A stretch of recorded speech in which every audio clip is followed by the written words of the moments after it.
Evening, guys. We're going to take a look at the writing process that we talked about in class today. And I'll be able to round out, after we got done with thesis statements and contextualizations, how to do the rest of your writing. So let me first of all bring up for you a few different tools that I'll be using. Number one, here is your LEQ that you guys will be working with over the past week. I also plan on referencing the John Irish style guide that you guys have. And I'll also be taking a look at the rubric that you guys have for your LEQ, and it's woven throughout this activity. So, we've laid out for you the idea that with the long answer essay question, you've got a 6-point rubric that's being required of you. And what we already laid out is the idea that you have expectations for your thesis statement and your contextualization. And the best thing that you will be doing when you're working your way through your essay process is you'll be trying to wrap up these two ideas in your introduction and in your conclusion. When it comes to your thesis statement, remember you want your thesis statement to ATFQ, answer the full question that you see right here. And so you should be working on a thesis statement that discusses how much change was created by new technologies influencing our industries in the late 1800s. Remember also we discussed in class the X, A, B, Y statement with the idea that the X is your counter argument, then A and B are your strongest arguments for why your strong argument is as good as it is.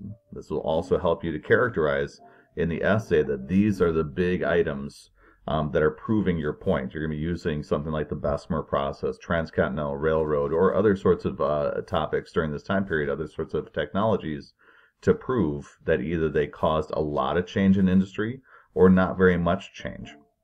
Now, as we move forward with your contextualization, then, what I would like you to be thinking about is if you're struggling with doing contextualization, I want you to take a look in the John Irish style guide that I provided for you guys. And I want you to take a look at the section that gets into contextualization.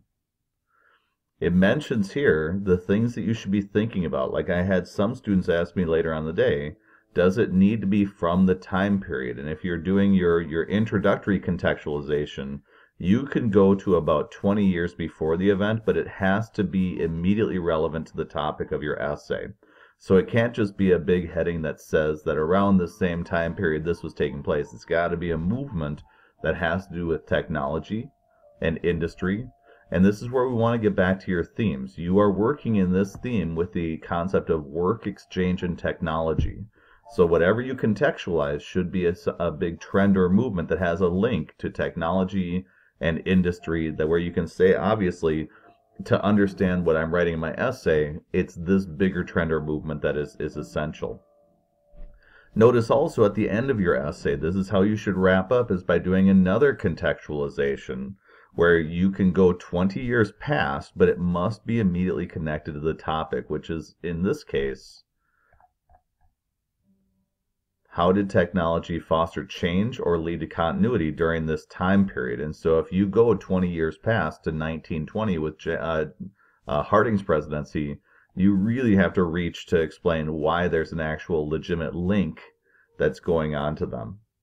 So for you guys, use these two sections to figure out contextualization, but when you're doing your essay then, and you look at this rubric, you should do a contextualization in paragraph number 1, 3+ sentences, and then it should finish with a thesis statement that is an X, A, B, Y thesis. All of this should be in paragraph number 1, introduction and thesis. You should then, at the end of your essay, restate your thesis in your last paragraph, and then wrap up with 3+ sentences doing a contextualization forward towards the end of your time period or slightly after that time period was done. And the reason why we do that is my hope is that we can get you 3 of your 6 points in just 2 paragraphs. You can do an early contextualization that does a good job of earning this point, then that's good. Thesis statement at the beginning may be kind of rocky, but what I train my readers to do is look in the last paragraph to see if that thesis statement is there. And if they find it in the last paragraph and it's better, you will then earn your point. But my hope is that if you do your contextualization well twice, once at the beginning and then with a different one at the end, this contextualization may then also be used in other categories. And so the way that we do our grading is if we've got a piece of historical evidence that might fill up something in this category or this category, we can make the decision to move that. So like when you do contextualization, it is totally fair game to write a point of contextualization can be seen with this topic to the Gilded Age or the Civil War or imperialism. And then if we realize that you've already filled up this bucket, but you're showing us another example of you being a good historian, that might end up being you providing a specific example or an argument, or you might be making a link like you see down here. So for you guys, what I want to highlight for you then is the remainder of your tutorial for how do you build your essays.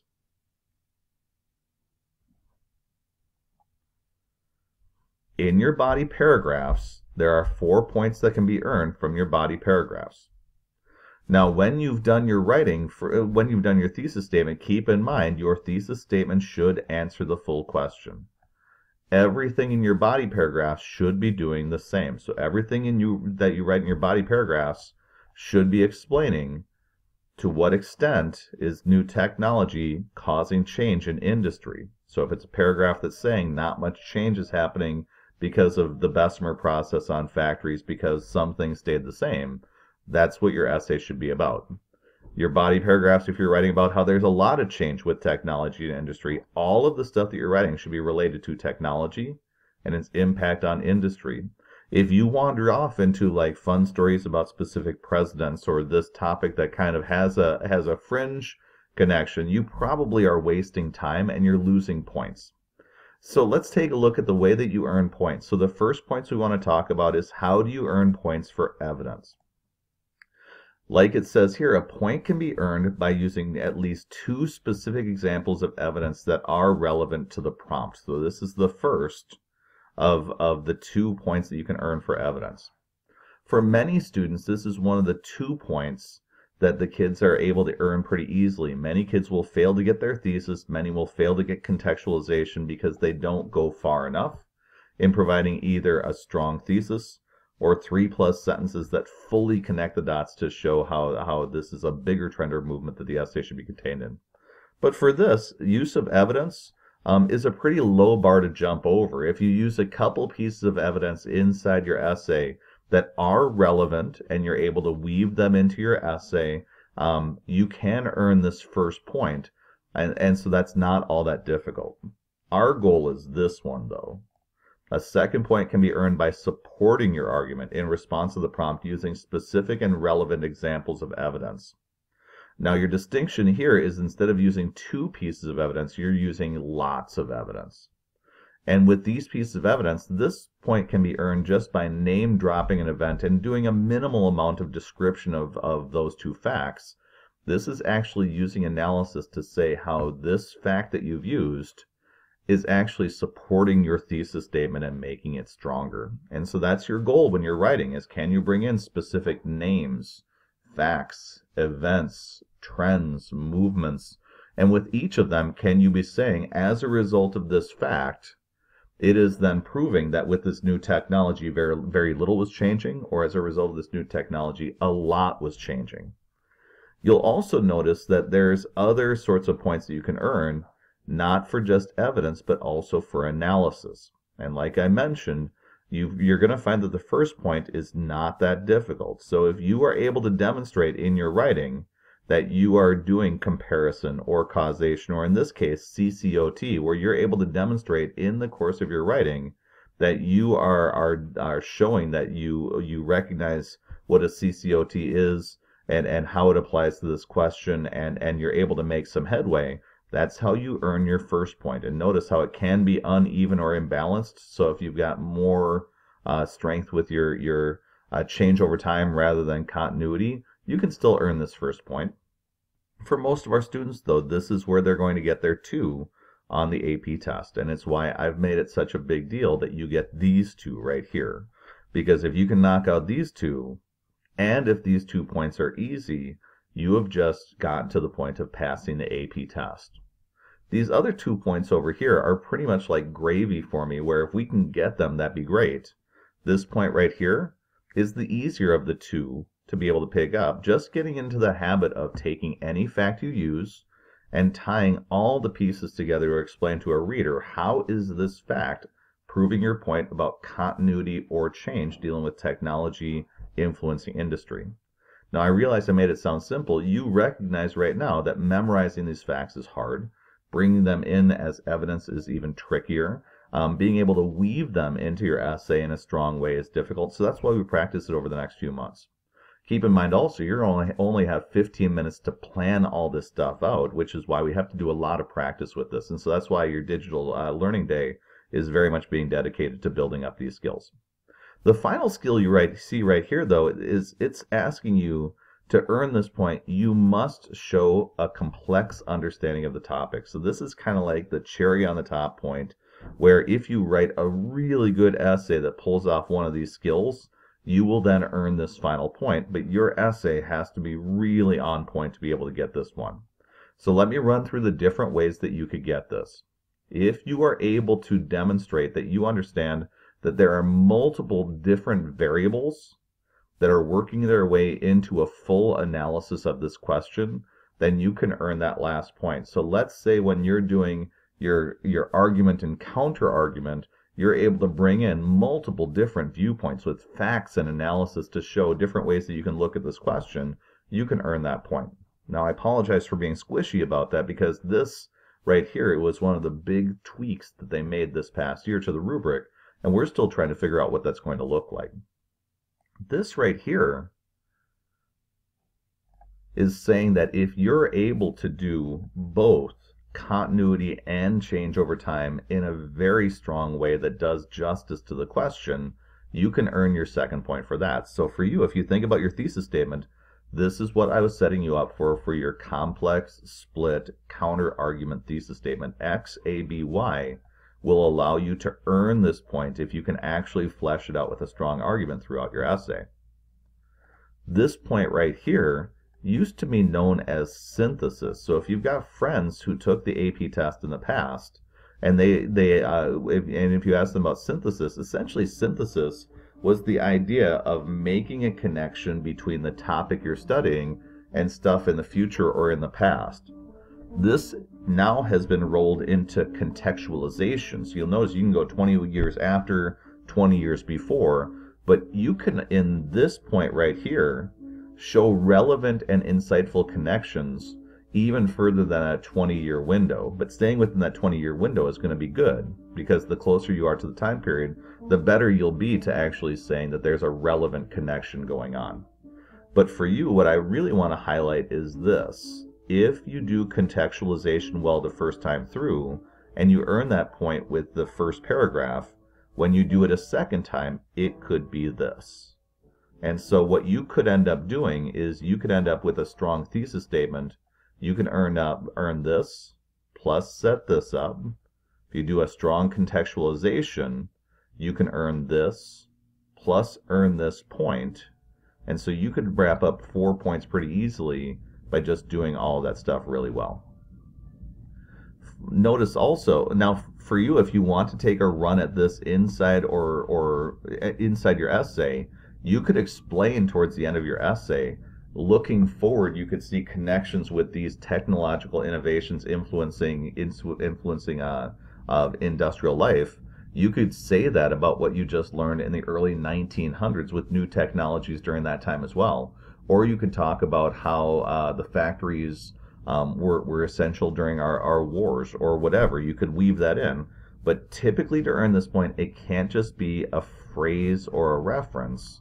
It's kind of got to be like contextualization, multiple sentences where you're making all the links for the reader so that they can see you putting all the pieces together. This one right here says you can earn this point also by confirming the validity of your argument by corroborating multiple perspectives across themes. If you want to say that there is change taking place in the factories, but then you also start weaving it into how you can also see technology changing society or the military or other aspects of our world, that can also be a way to potentially earn this point.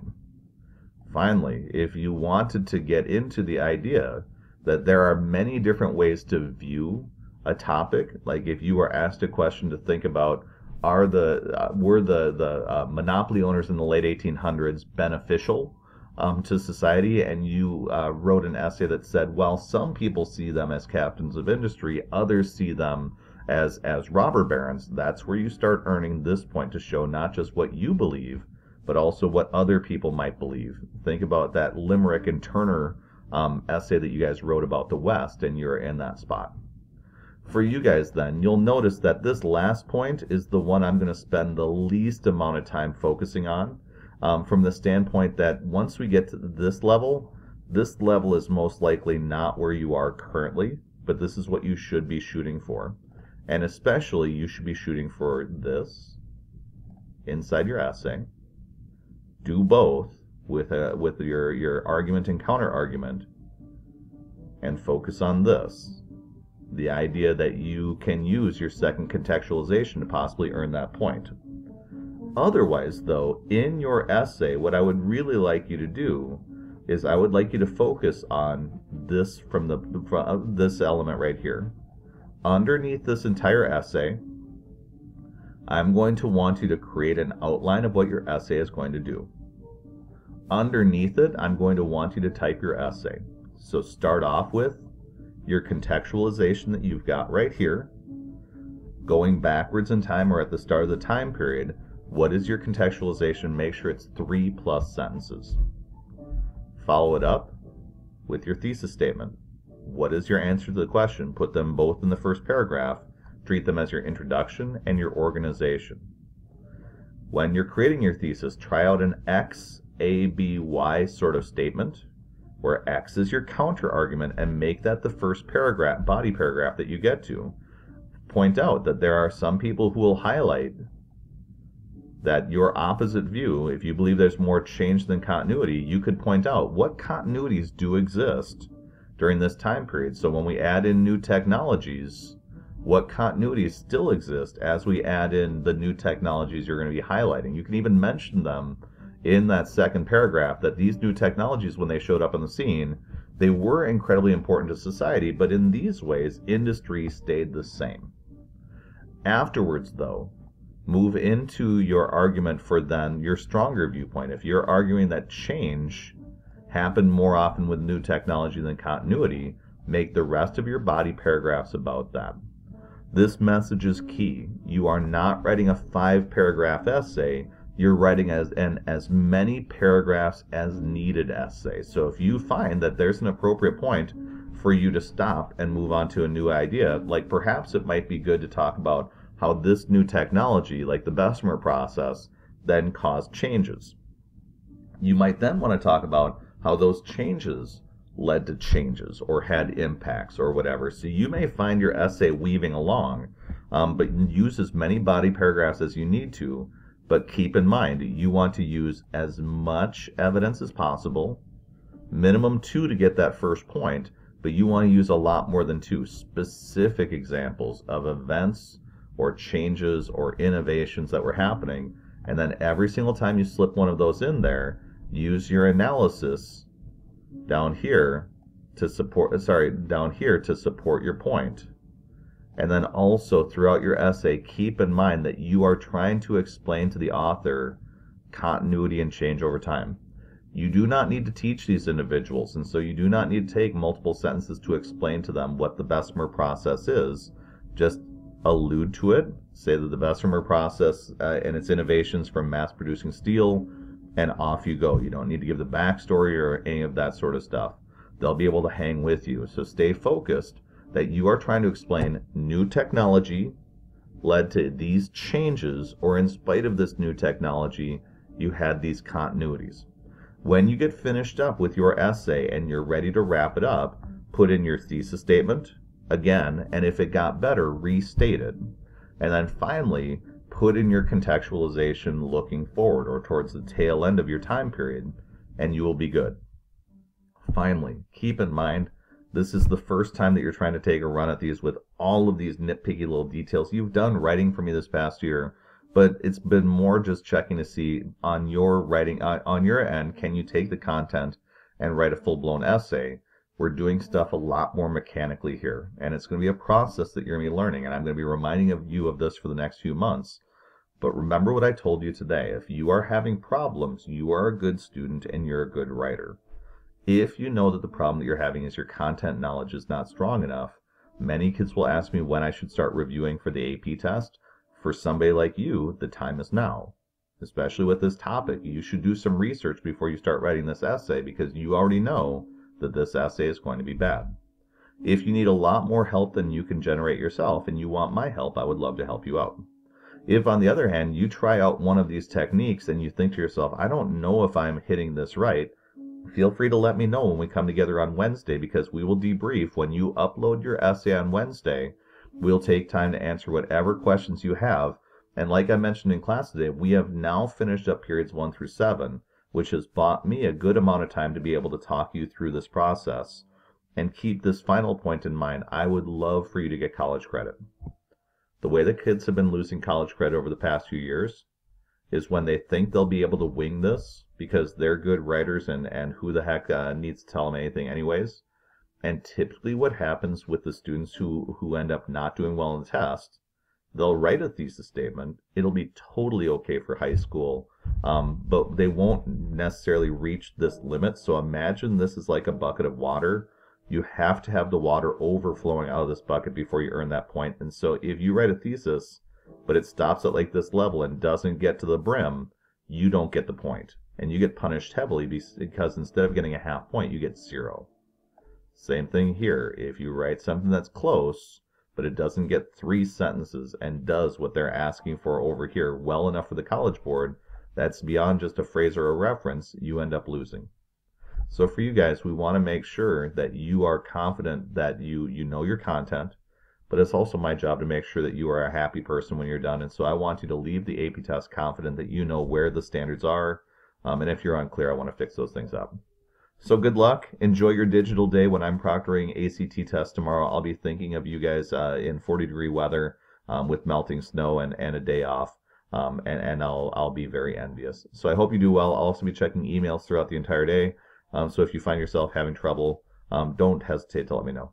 Good luck, you guys.